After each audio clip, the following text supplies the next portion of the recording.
pensaste que te iba a entregar?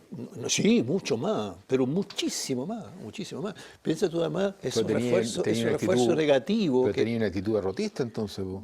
Te estoy diciendo, justamente, yo superé Uno eso. cuando es joven se quiere comer el mundo. Bueno, pero para que veas tú, con todos esos traumas, yo me sentía diferente a todo el resto. ¿Qué trauma tenías tú? No, una angustia, un ataque de pánico horroroso. Consecuencia de la de la posguerra. De la guerra, claro. Ahí de hecho, el primer ataque de pánico lo tuve a los 7 años, que no tenía idea de lo que era. Y nadie sabía.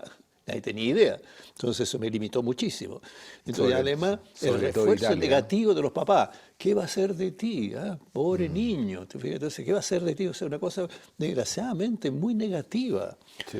Y entonces he tenido la suerte de 2 personas que yo les debo muchísimo. Uno que fue el profesor de castellano, que realmente cuando fue muy...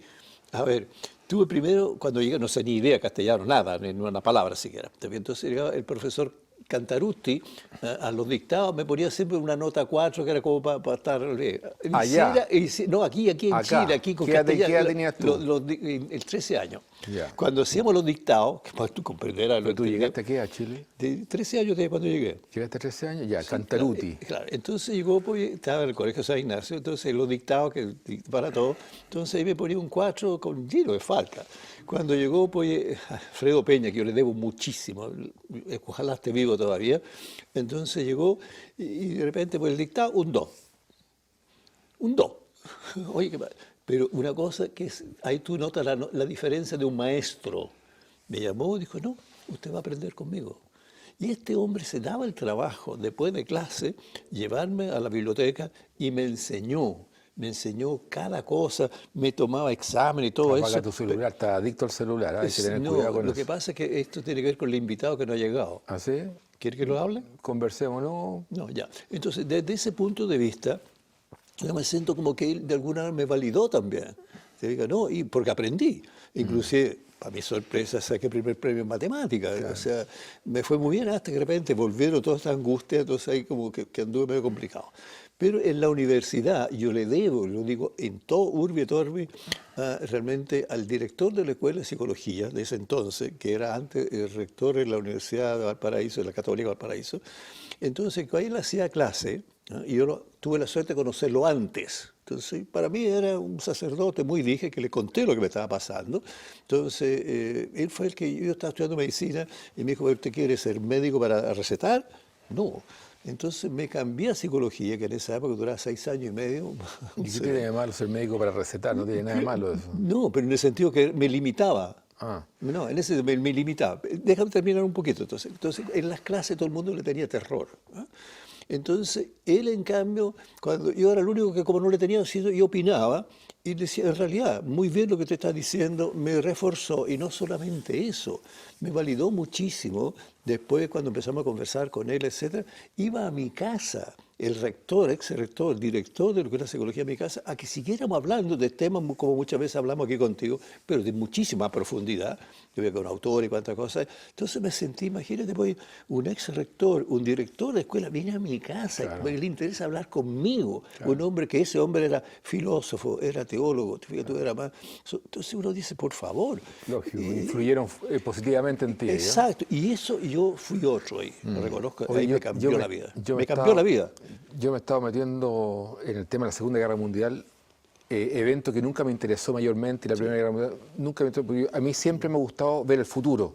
Sí. El pasado ya no claro, ya pasó, se movía con otros códigos, etcétera, etcétera, pero en términos de entender errores estratégicos, virtudes también, en términos de las cosas bien que se hicieron, cómo cada uno de los países que participó en la Segunda y la Primera Guerra Mundial actuaron frente a determinadas situaciones, es exquisita la historia, como historia, independientemente que hayan muerto 50 millones de personas en la Segunda Guerra Mundial y 10 millones en la Primera Guerra Mundial. Claro.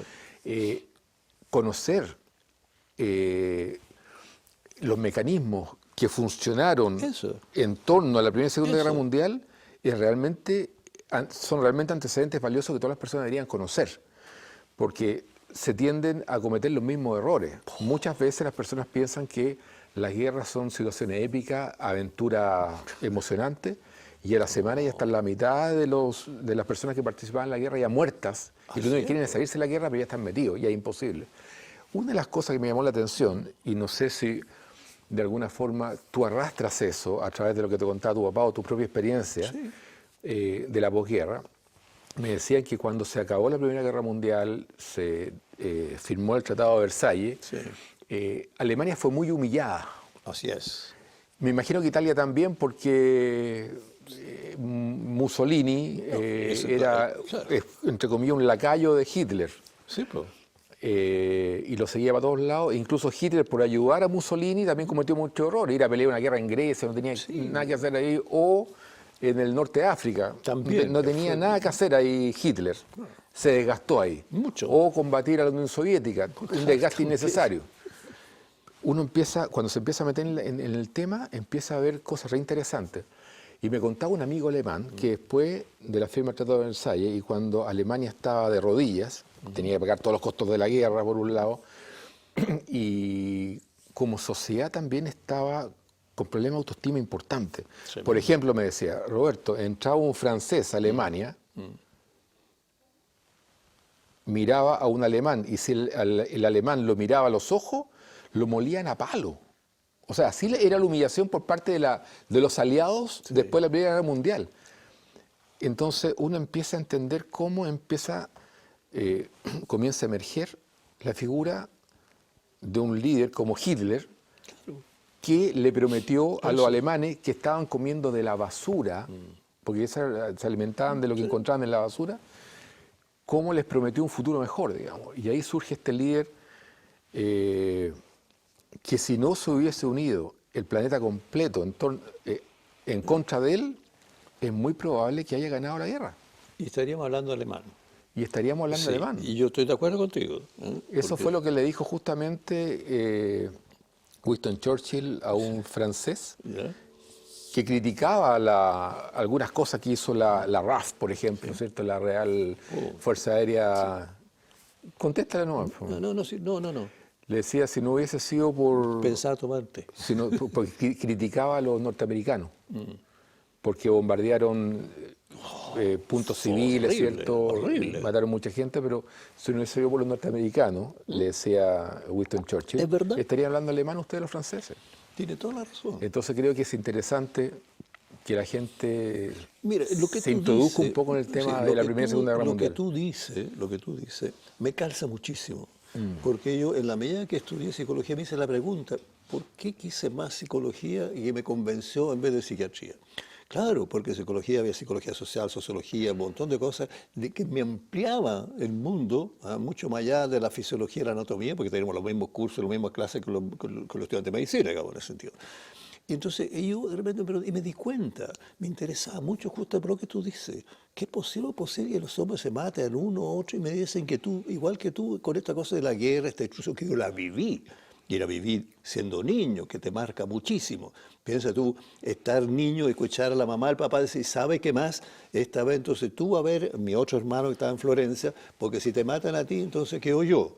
Y uno como niño chico, sentir que le mata al papá o le mata a la mamá, y la sensación de orfandad es tremenda, porque además tenía que viajar, mi papá era un hombre, era un empresario, entonces emprendedor, tenía que viajar forzosamente, sabía 5 idiomas, tenía que manejarse, porque tenía la primera selección de semillas del mundo en ese momento. Entonces, estas cosas te generan un ambiente un poco parecido, no igual, ni mucho menos lo que era la UP aquí, que hay restricciones, que no hay esto, que no hay lo otro, que no hay pan, que no hay leche, que no hay, mira, las cosas más inverosímiles. Entonces, todo restringido. Y entonces tú tienes la sensación hoy aquí, ¿qué va a pasar aquí? Y había gente ya que estaba con hambre. Y tenemos nosotros, discúlpeme, Giorgito, Dale. que aprender de esa experiencia. ¿Por qué? Sí, Porque la sí. guerra, detrás del nacionalsocialismo, detrás del Comunismo. comunismo o la línea del facho, Sí. ¿cómo se llama? Fascismo. De Mussolini. Detrás de eso lo que se busca en las guerras es apoderarse de los recursos naturales de los países. Por ejemplo, ¿qué quería Stalin? Quería el níquel que estaba en el norte de Finlandia, Fíjate. quería el hierro que estaba en Suecia. Hitler, ¿qué quería? El petróleo que estaba en Rusia, en la Unión Soviética en esa época, o el petróleo que estaba en otros sectores. Entonces, al final, detrás de la ideología siempre hay intereses económicos de distintos tipos. hoy día, según dicen los expertos, existe paz en el mundo en general, está viviendo una situación de paz, gracias a que existen las bombas atómicas. Si no hubiesen bombas atómicas, todavía tendríamos conflictos y la Tercera y Cuarta Guerra Mundial. Pero como hay bombas atómicas, todos tenemos mucho que perder.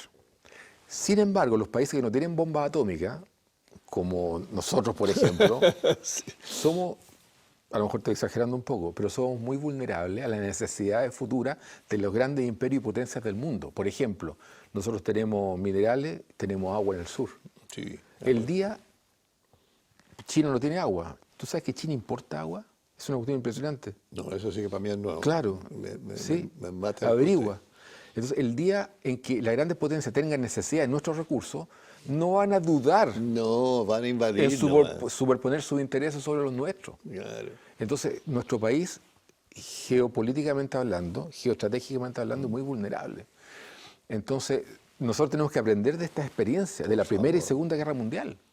Los costos que hubo, cómo se movían los intereses, de qué eran capaces los líderes. Por ejemplo, Hitler y Stalin, por ejemplo, los generales de Hitler le decían, Führer, Sí. están masacrando a nuestros soldados en distintos puntos. ¿Ya? Por favor, retírenlos, por ejemplo, en la Unión Soviética. Retírenlos. Sí, que fue la cosa más idiota. Que mueran todos, decía, pero que no retrocedan un paso. O sea, el fuego amigo. Su propio general era capaz de eliminar a sus soldados. Entonces, hay mucho que aprender de estas experiencias para que nosotros no volvamos a repetirlas. Porque muchos ven como una aventura la guerra. Sí, y la aventura yo lo y las guerras palpé. son tremendamente trágicas. Yo lo palpé aquí cuando me tocó ver eso de que estábamos con Argentina a punto de la guerra.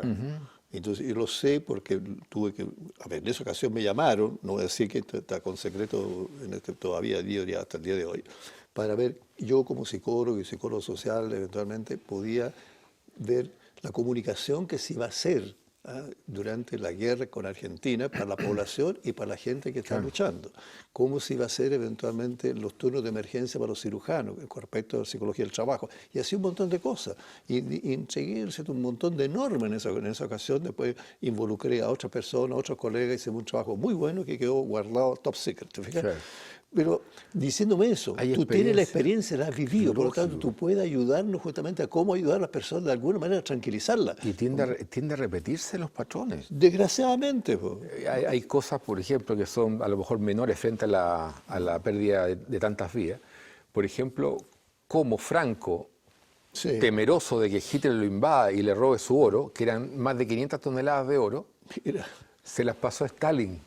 Se las llevó en barco a Stalin y creo que fue de Leningrado, Ya, ¿cierto? Se fue en tren a 3 búnker, 500 toneladas de oro. Por supuesto, nunca más. nunca más. Y todavía los españoles están solicitando el oro que lo han rastreado, creo que está en los bancos norteamericanos, ¿ah? Pero ya convertido en lingote. O sea, hay una pérdida en términos de numismática también, un valor numismático. Sí, de, pues. pero eran monedas de oro Claro. que se fundieron y convirtieron en lingote. O sea, se perdió por todos lados. De hecho, en la Primera y Segunda Guerra Mundial, y esta cuestión es súper importante, fíjate, me llamó la atención, se perdió toda la riqueza que se había generado desde el año 1850, del inicio de la Revolución Industrial. Toda esa riqueza que se generó se perdió en la Primera y Segunda Guerra Mundial.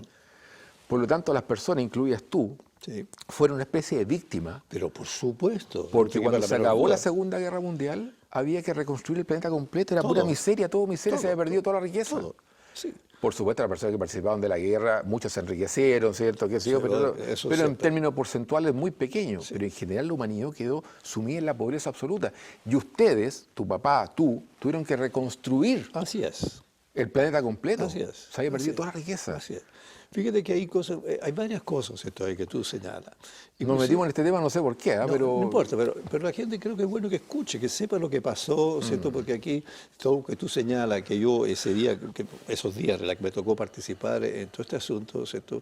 Y ¿qué ocurrió? Que había gente, inclusive un sacerdote, que no lo voy a mencionar por respeto, digamos, en ese minuto, decía que bueno, voy a ver a mi sobrino en la guerra. O sea, digo, pero por Dios, Claro. tiene una visión absolutamente equivocada. No sabe lo que está hablando usted. Claro, no tiene idea de lo que significa. Piensa tú en Italia, ¿qué pasó en Italia? Esto que también son secuelas.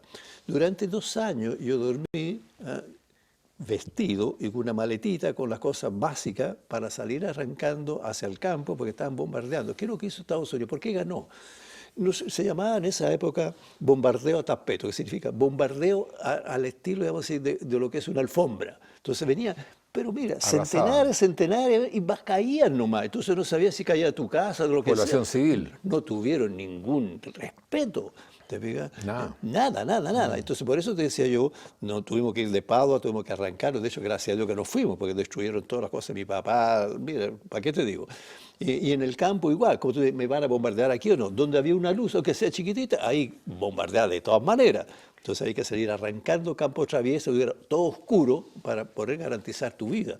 Después vino, ¿cierto?, como digamos, la cantidad de tropas que tenían detenidas, en ese caso de, no sé si Checoslovaquia, no tengo idea, entonces ahí están en el patio, estaban todos ahí parados. Entonces uno está muy metido en la guerra y no tiene idea, el que no ha vivido, ni sospecha lo que es. Lógico. Pero ni remotamente. Tú hablaste de Checoslovaquia. Claro. Fue el Por primer favor, país que fue por invadido por Hitler. Claro. Porque era fácil. Por favor. Chile es fácil de invadir, ¿no? Sí, Por absolutamente. una potencia estoy hablando yo. No, sí, No por lo boliviano, pero por la no, pura no potencia. tanto, claro, claro. Entonces, nosotros hemos precavido esa situación, geoestratégicamente hablando, como lo han hecho los países, por ejemplo, asiáticos, que tienen un proyecto país para los próximos 50 o 100 años que contemplan todo este tipo de situaciones. Claro. Nosotros somos muy vulnerables. Pero porque es lo que tú has dicho, nosotros somos, a mí me llama mucho la atención de que estoy aquí, lo reactivo que somos frente a los problemas. Lógico. Siempre, entonces reaccionamos. Pero en la cosa es a futuro, y yo estoy reclamando eso, igual que tú hace muchos Estamos años, metidos en que el a tema, futuro, estamos metidos en el tema ideológico todavía, cosa que ha sido superado por muchos países desarrollados. Que no Hoy día sirve. el país, o sea, la política, a mi juicio, y lo hemos conversado en algún minuto, está para solucionar los problemas de las personas y no para dividir a la sociedad entre izquierda, derecha, Claro, absurdo, o sea. de un sector y de otro sector. O sea, la política aquí se está mal utilizando y estamos totalmente divididos y estamos enfrascados en una discusión que no aporta nada al país, no le da valor a nuestro país. Por lo tanto, creo que estudiar la Primera Guerra Mundial, Segunda Guerra Mundial, te da una perspectiva distinta. Pero obvio, Y otra cosa que es súper importante, no sé si tú vas a estar de acuerdo, y para la vida de cada uno de nosotros, cuando Chamberlain, el primer sí. ministro inglés, Sí. ¿cierto?, firmó un tratado de no agresión con Hitler, claro, Winston Churchill, que era No, muy muy inteligente, visionario, dijo muy inmediatamente visionario. que hay un problema. dijo. Teníais, dijo, que elegir, le dijo a su primer ministro, Chamberlain, Sí. entre la guerra y la vergüenza. Elegiste la vergüenza, ahora tendrás guerra. Y efectivamente Hitler bombardeó Londres y otras ciudades, por supuesto, y ahí uno tiene que aprender que las situaciones en la vida hay que enfrentarlas y no esconder la basura bajo la alfombra, Absolutamente cierto. como lo hizo Chamberlain con los costos que implicó eso. Ahora, tú dijiste algo, siento que me hizo pensar, pues esa fue la razón por la cual empecé a estudiar psicología, pero me voy a dar cuenta mucho tiempo después, Claro. más allá de lo clínico, más allá de lo que son los cuadros, ¿cierto?, que uno de alguna manera se identifica. No. Y en ese sentido, oye, tú dijiste algo y yo asocié al tiro. Ahí la guerra destruyó a países con una advertencia. Estados Unidos, y yo creo que un poco con sentimiento de culpa por esta barbaridad que hizo, con el plan Marshall ayudó a Alemania a que volviera a resurgir. O sea, después de lo destruido, nosotros le entregamos para que surgiera, y Alemania surgió, no hay la menor duda. O sea, hay gente de trabajo, de esfuerzo, qué sé Así yo. es. Y al mismo tiempo pensé, bueno, no hace falta una guerra para destruir, basta una ideología. Lógico. Y hemos visto como países que estaban bien, me acuerdo de Argentina, en Italia se hablaba que era el granero, Claro. el granero de toda esa situación, con miles y miles de dólares o lo que tú puedes poner en moneda, y de repente tú ves como que lo están destruyendo, inclusive sin guerra. Eso sí, pero por favor, una guerra deja mucho peor todavía. Y ahora la guerra va a ser cibernética, va a ser a lo mejor ni siquiera con soldados, pero igual destruye, hace mucho, mucho daño. Entonces, desde ese punto de vista, es interesante que tú te hayas metido en eso, ¿ya? Porque creo que mucha gente aquí está escuchando, no tiene idea de lo que tú estás diciendo o lo que yo estoy diciendo. Y por eso es bueno lo que tú dices, que tomen conciencia. Lo que Porque pasa la es verdad, que la cosa es que- la ideología destruye los países y lo Pero hacen vulnerables. Pero absolutamente, absolutamente. Y la vulnerabilidad Sí, se pagan costos muy altos porque el país que es, no sé si invadido, llaman la palabra, pero que es cooptado por una potencia, ese país pasa, sus ciudadanos pasan a ser ciudadanos de segunda categoría y tercera categoría. Y los costos que se pagan son enormes. Sí. Eso se vio en la Segunda Guerra Mundial. Por favor. Los que perdieron pasaron a ser realmente ciudadanos de tercera categoría, como la experiencia que te contaba recién. O sea, hacían lo que querían con los alemanes después de la Primera Guerra Mundial y con los italianos también. Sí, por favor. A mí me han hablado italiano y tú lo sabes perfectamente. En la posguerra italiana, Sí. la gente no tenía que comer. Por último, en la guerra te llegan suministros de los aliados. Es cierto. Pero después, en la posguerra, me contaban que de repente aparecía un conejo y toda la ciudad, a lo mejor estoy exagerando, a lo mejor no, corriendo detrás del conejo para alimentar a sus hijos y una mujer con un cuchillo acuchillando a quien se acercara porque quería ese conejo cocinarlo para sus hijos. Te doy un ejemplo muy concreto. Son cosas dramáticas. En las trincheras, por ejemplo, Por favor. estaban semanas y eran invadidos por ratones guarenes. ¿Ah, sí? Y los gallos comiendo eso. Y los colgaban ahí, los faenaban, los dejaban comiendo guarenes. O sea, la gente no conoce los alcances reales de conflictos de esa envergadura. No Piensa lo tú que en conoce. Venecia, que están las famosas palomas que dan vuelta, qué sé yo, durante la guerra desaparecieron casi todas. Claro. Obvio, empezaron a cazar palomas para comer. Entonces, por eso todo ese sistema de la guerra es nefasto en cualquier Y parte. otra cosa, Giorgito, que nosotros nos complicamos y no valoramos Eso. esta situación de paz que estamos viviendo. Un estado de paz. Esto no es gratuito. Esto hay que valorarlo. Estamos conversando aquí tranquilos y no estamos pendientes que nos caiga una bomba Exacto. o como está ocurriendo en algunas partes del mundo en este minuto, en Medio Oriente ni hablar. Y fíjate que nosotros no valoramos esto. Estamos en tiempos de paz, en tiempos de prosperidad además. La gente tiene acceso a cualquier servicio o bien que quiera, en general, digamos, ¿cierto? Sí. No hay que ser rico para viajar a Europa, no hay que ser rico para tener un auto con buenos estándares. Sí. Hoy día la gente tiene acceso a todo. Hay una banca sólida y no valoramos nosotros estos tiempos de paz. Yo lo valoro después de haberme metido harto en el tema de la primera y segunda guerra. Bien informado. Valoro esta etapa que estamos pasando nosotros. No creo que sea permanente. Por eso hay que cuidar esto. ¿Y claro, cómo se cuida siendo fuerte como país? Es que la forma, ¿cierto?, que se está destruyendo en forma muy indirecta, que yo lo mencionaba aquí una vez, ¿cierto?, que la escuela de Frankfurt, que son un grupo de muchos intelectuales, donde hay muchos psicólogos, sociólogos, antropólogos, etcétera, que quieren ellos, desde el punto de vista más bien definición de una nueva sociedad, y una nueva sociedad subliminalmente están tratando de destruir lo que hay, que es típico, vamos a decir, de cierta ideología muy, muy extrema. Del socialismo y el comunismo. Claro. Lógico. Entonces, a mí me llama la atención que gente tan inteligente se preste justamente para destruir la familia, por ejemplo. Y la idea es de frente, destruyamos la familia, destruyamos todo todas las instituciones claro, que definan lo que es un país, ¿cierto? Claro, y ellos lo están definiendo a nivel global, no a nivel país, a nivel la global. ideología de género ni hablar. Y entonces nosotros estamos siendo, de repente nos damos cuenta de que somos subliminalmente nos están bombardeando con cosas, te fijas, con información. Aprovechándose generalmente de la ignorancia de la gente. Eso es. Porque profesamente no la educan. No, pues. Justamente porque si la educan, nunca esas personas van a votar por estos giles.